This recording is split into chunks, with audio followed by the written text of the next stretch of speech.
JP, dumating na ba sa NBI itong si Jeff Tumbado? Yes, Aga. Sa ngayon, bandang pasado alas 11 kanina, ay dumating na dito ang whistleblower ng umano'y katiwalian sa LTFRB na si Jeffrey Tumbado sa NBI sa Quezon City. At nagsumite na nga si Tumbado ng kanyang statement tungkol sa ginagawang investigasyon ng National Bureau of Investigation sa umano'y korupsyon sa Land Transportation Franchising and Regulatory Board o LTFRB. Noong Lunes, October 16, hindi nakapunta sa patawag na investigasyon ng NBI si Jeff Tumbado dahil umatras ang kanyang abogado.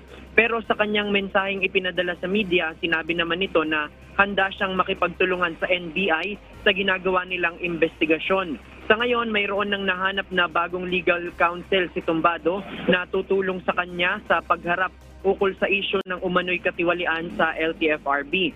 Batay doon sa dokumento na kanyang isinumite sa Anti-Graft Division ng NBI, isusumite niya yung kanyang sworn statement at wala na siyang ibang idaragdag dito. Ito na niya yung kabuuan ng gusto niyang sabihin ukol sa umano'y katiwalian sa LTFRB at nais niyang hilingin sa NBI na hindi na siya ipatawag sa anumang pagdinig na kanilang itatakda hinggil sa issue. Ito yung kanyang motion to dispense appearance na isusumite o na isumite na sa NBI. Sa inihaing libel case ni Transportation Secretary Jaime Bautista, hindi kasama si Tumbado sa mga kinasuhan. Nauna nang sinabi ni Secretary Bautista na nagkausap na sila at wala umanong sinabi si Tumbado na si Secretary Bautista ay tumatanggap ng corruption money mula sa LTFRB.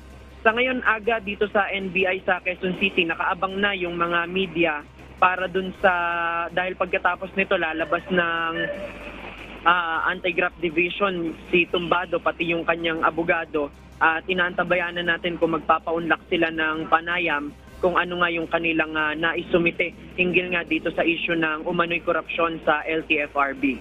Yan muna ang ating latest live mula sa Quezon City. Balik sa'yo, Aga. Maraming salamat, JP Nunez.